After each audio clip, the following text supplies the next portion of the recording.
ఇక తదుపరి మన డిప్యూటీ సీఎం గారు మన రాష్ట్రం నలుమూలలకి పయనించడం మాత్రమే కాకుండా ప్రజల మనసు లోతుల్లోకి వెళ్ళి కష్ట సుఖాలని తెలుసుకున్న నాయకుడు, పవర్లో ఉన్న పవర్, మన deputy CM of Andhra Pradesh Pawan Kalyan గారిని మాట్లాడవలసిందిగా రిక్వెస్ట్ చేస్తున్నాము.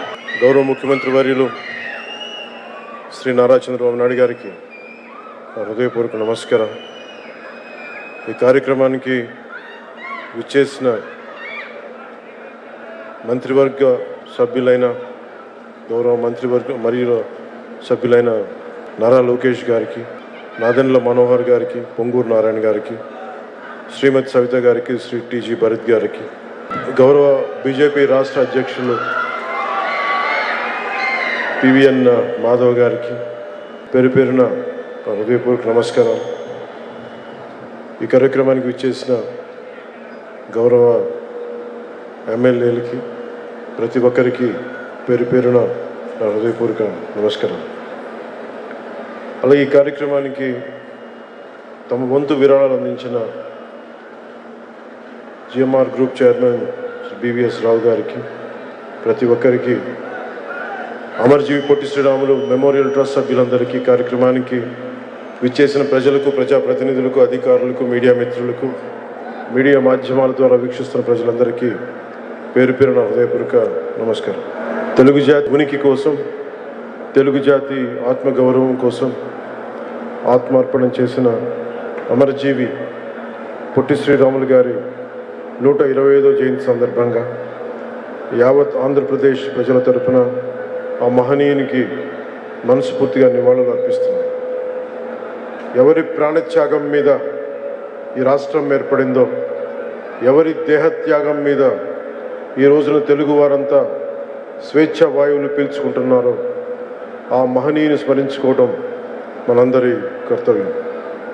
మద్రాస్ ప్రెసిడెన్సీలో తెలుగు ప్రజల ప్రయోజనాలను పరిరక్షించుకునేందుకు, ఆంధ్ర ప్రజల ఆత్మగౌరవాన్ని కాపాడుకునేందుకు ఆయన సుదీర్ఘ కాలం చేసిన ఆమర నిరాహార దీక్ష చేసి, తద్వారా ఆయన ఆత్మ బలిదానం ఫలితంగానే తొలి భాషా ప్రయుక్త రాష్ట్రంగా ఆంధ్రప్రదేశ్ అవతరించింది. మరిన్ని రాష్ట్రాలకి దారి ఏర్పరిచింది. మన తర్వాత 1955లో కేరళ, కర్ణాటక, 1960లో మహారాష్ట్ర, గుజరాత్, 66లో పంజాబ్, హర్యానాలు భాషా ప్రాతిపదికన ఏర్పడ్డాయి. అంటే వాటన్నిటికీ ఆద్యులు శ్రీ పొట్టి శ్రీరాములు గారు. అలాంటి మహనీయుని చరిత్రను భవిష్యత్ తరాలు స్మరించుకునే విధంగా ఆంధ్రుల రాజధాని అమరావతిలో అమరజీవి పొట్టి శ్రీరాములు మెమోరియల్ ట్రస్ట్కి గౌరవ ముఖ్యమంత్రి శ్రీ నారా చంద్రబాబు నాయుడు గారి నాయకత్వంలోని కూటమి ప్రభుత్వం 6.8 ఎకరాల భూమిని కేటాయించగా, వారు 58 రోజుల ఆమరణ నిరాహార దీక్ష గుర్తుగా 58 అడుగుల విగ్రహం ఏర్పాటు చేయడం మనందరికీ చాలా ఆనందాన్ని ఇచ్చే అంశం. పొట్టి శ్రీరాములు గారు చేసిన త్యాగాన్ని గుర్తుగా కూటమి ప్రభుత్వం తరపున నివాళిగా జల్ జీవన్ మిషన్ ద్వారా చేపట్టిన ఒక multi village scheme water grid పథకానికి అమరజీవి జలధార అని పేరు పెట్టారు. దేశంలోని గ్రామీణ ప్రాంత ప్రజలు ఒక్కొక్కరు రోజుకి 55 లీటర్ల స్వచ్ఛమైన తాగునీరు అందించాలన్న గౌరవ ప్రధాని శ్రీ నరేంద్ర మోదీ గారి స్ఫూర్తితో రాష్ట్రంలో కూడా ఈ పథకాన్ని పగడ్బందీగా అమలు చేస్తున్నాం. ఆయన మన పొట్టి శ్రీరాములు గారి ఆత్మ బలిదానంతో ఏర్పడిన ఆంధ్రప్రదేశ్ గడ్డపై నీరు తాగిన ప్రతిసారి ప్రతి ఒక్కరూ అమరజీవి త్యాగాన్ని గుర్తు చేసుకోవాలి, ప్రతి ఆంధ్రుడు ఆయన త్యాగాన్ని స్మరించుకోవాలి.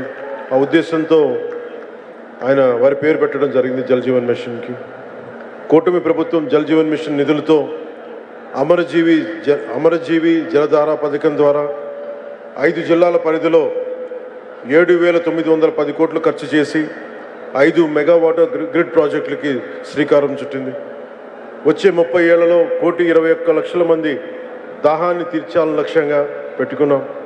9,355 కోట్లతో మరో 7 మెగా వాటర్ గ్రిడ్ ప్రాజెక్ట్ నిర్మాణానికి, తీవ్ర నీటి ఎద్దడి ఉన్న 3,000 ఆవాసాలను గుర్తించి 3,000 పనులని సింగిల్ విలేజ్ స్కీమ్స్ కింద 1,814 కోట్ల అంచనా వ్యయంతో చేపట్టిన ప్రాజెక్టుకి రాష్ట్ర మంత్రివర్గం ఆమోదం తెలిపింది.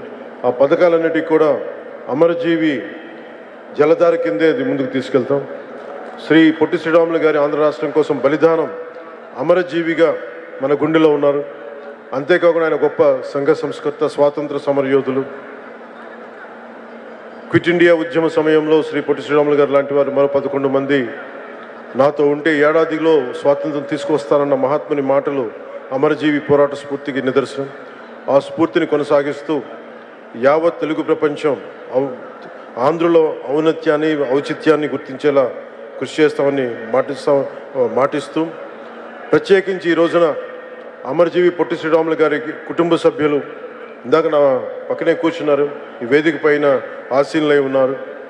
శ్రీమతి రేవతి తంగుడి గారికి, శ్రీమతి అనురాధ దేవకి గారికి, శ్రీమతి కుందా ప్రతిభ వారి మునిమనవరాలు గ్రేట్ గ్రాండ్ డాటర్, వారికి కూడా నా హృదయపూర్వకంగా ధన్యవాదాలు తెలియజేసుకుంటూ, మేము వారిని పొట్టి శ్రీరాములు గారిని ఎప్పుడు కలుసుకునే చూసే మేము అదృష్టం ఆ తరంలో పుట్టలేదు. కానీ మీ ద్వారా వారి కుటుంబ సభ్యులు, మీరు పొట్టి శ్రీరాములు గారి కుటుంబ సభ్యుల్ని మేము ఈ విధంగా చూడటంలో మిమ్మల్ని చూస్తూ మేము పొట్టి శ్రీరాములు గారి త్యాగాన్ని గుర్తు చేసుకుంటాను. ఆయన్ని కలవలేక మాకు కలిసి అదృష్టం మాకు వెళ్ళలేదు. కనీసం మేము మీ పక్కన కూర్చున్న అవకాశం ఈ విధంగా లభించినందుకు పొట్టి శ్రీరాములు గారి వారసులకి పక్కన కూర్చొని ఈ అవకాశం లభించిన మనస్ఫూర్తిగా ధన్యవాదాలు తెలుపుకుంటూ, ఆంధ్ర రాష్ట్రం గౌరవ ముఖ్యమంత్రి గారు ప్రత్యేకించి ఆ 58 అడుగుల విగ్రహాన్ని అమరావతి నడిబొడ్డున ప్రతిష్ఠించినందుకు ఒక్కసారి ఏరియల్ వ్యూ చూస్తూ ఉంటే చాలా చాలా ఆనందంగా, చాలా చాలా గర్వంగా అనిపించింది. మహానుభావుడు చేసిన త్యాగం ఈ రోజున మొట్టమొదటిసారి మనకంటూ ఒక రాజధాని ఒకటి వచ్చింది. అటు ఇటు దాని నడిబొడ్డున ఈ రోజున వారి 58 అడుగుల విగ్రహాన్ని స్థాపించడం మనస్ఫూర్తిగా ముందుకు తీసుకెళ్లినందుకు నారా చంద్రబాబు నాయుడు గారికి, ఆంధ్రప్రదేశ్ ప్రజలందరి తరపున వారికి నా ధన్యవాదాలు తెలుపుకుంటూ, వారి స్ఫూర్తిని మరింత ముందుకు తీసుకెళ్లిన నారా లోకేష్ గారికి మనస్ఫూర్తిగా నా కృతజ్ఞతలు తెలియజేసుకుంటూ సెలవు తీసుకున్నాను. జై ఆంధ్ర, జై హింద్.